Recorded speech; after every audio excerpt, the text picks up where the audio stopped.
Hi, and welcome to Newlygreens. This has been a busy year for us. Indeed it has. We started out the year with an energy audit, and that revealed a number of projects for us to tackle. And tackle them we have, and we're going to share what we've discovered with you to maybe help you better prepare for the next chilly season. In this segment, we're talking to Pete Monahan from Beta American Services, and they're the team that replaced our old dinosaur of a boiler with a new super high efficiency heating system. Beta American Services specializes in heating and air conditioning systems, high efficiency, geothermal heat pumps, condensing boilers, air source heat pumps, energy efficient ductwork. Your old boiler is a Janitrol 405,000 BTU boiler. It's hot water. It was running about 50% efficient. It had a lot of thermal mass to it, which takes a long time to heat up. What is it that we have going for us in terms of the old system? What are the good things about the design? Radiators are an extremely efficient way to heat a house. You could heat the house with a lower water temperature.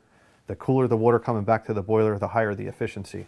So your existing piping system lends itself well to a condensing boiler. Pete, our radiators are fed by hot water, but I know many run on steam. What's the difference? The best you'll ever do with steam efficiency-wise on a boiler is 82%.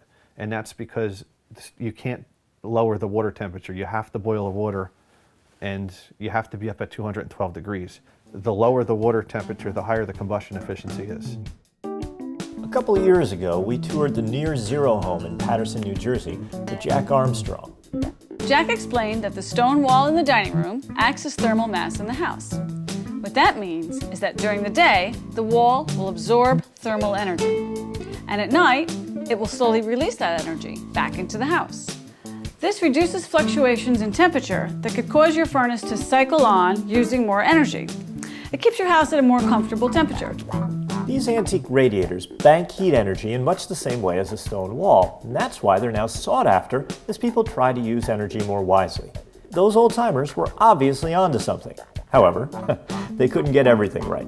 Boiler designs and how we insulate have changed radically since this house was built 100 years ago.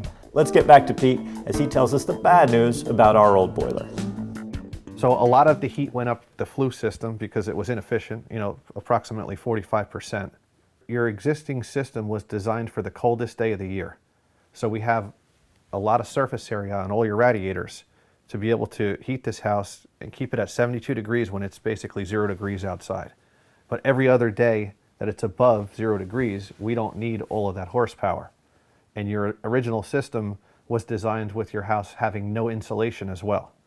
So you've done an energy audit and you've tightened up the house, insulated all the walls, and sealed it up. So we were able to drop the capacity all the way down to 250,000 BTUs, and we modulate down from there. Your new boiler will be a modulating condensing boiler, which means we have a variable gas input. So you're going to gain a lot of efficiency from this new boiler. So unlike our old boiler that gave us an all or nothing solution, this new boiler is basically smarter in that it only uses the energy it needs to keep us warm. The big question for me though is, are we going to trade comfort for this improved efficiency? You'll notice that your radiators are going to be cooler when it's more mild out, and they're going to get warmer as it gets colder out. And that's because the boiler is changing the water temperature inside the piping based on outside air temperature. When you're in the 40s, we're going to run, say, 145 degree water through the system instead of 180 degree water. As we get down closer to 0, we'll be running 180 degree because that's our design water temperature. When Pete says that our old boiler was about 50% efficient, that means for every dollar we spend on fuel, we only realize about 50 cents worth of heat. Now our new boiler is going to run it closer to 94% efficient. So right there, we're talking about 94 cents on the dollar being used versus 50 cents on the dollar. Now that's serious savings. To accomplish this, the entire design of the new boiler is different. You'll notice that there's actually 2 flue pipes coming out of the existing chimney. What's going on inside the chimney is that we ran the exhaust pipe in PVC all the way up through the chimney, a solid piece, and we went up through the chimney cap. It's a little bit more work to go up the existing chimney with the PVC pipe, but it's a much cleaner job. You're not going to see steam in the backyard. It's just a neater installation. The second pipe that you see going into the chimney doesn't go all the way up the chimney. That just goes into the base. And what we're doing is we're using that as a fresh air chaseway, the rest of the chimney around the other pipe, to bring fresh air into the boiler for combustion.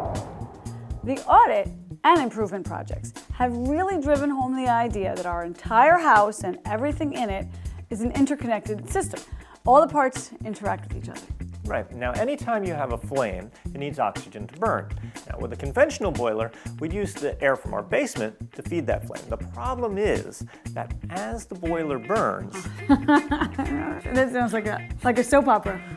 As the boiler burns. Okay. Come on, doesn't it? Yes, it does. I know. And just like a soap opera that sucks the life out of young actors, the hot air rushing out of the chimney nice. actually turns the chimney into a giant straw. Yes. That hot air rushing out also sucks the cold outside air in through the little cracks and crevices. Right.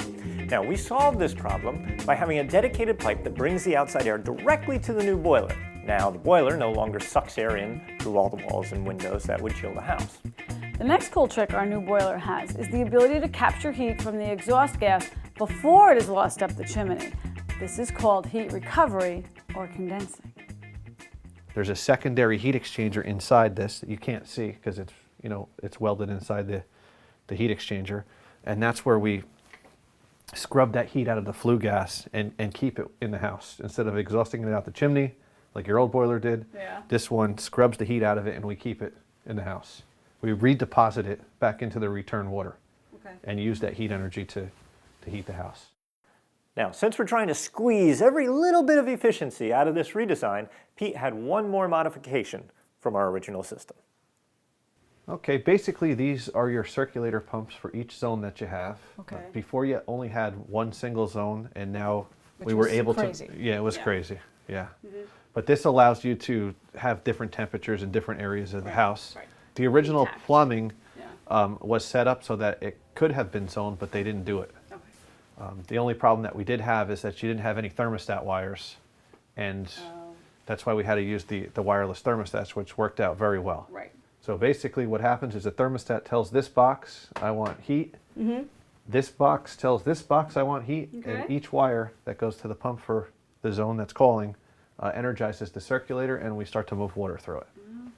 And it tells, this box tells the boiler, turn on the burner, turn on the circulator. Right.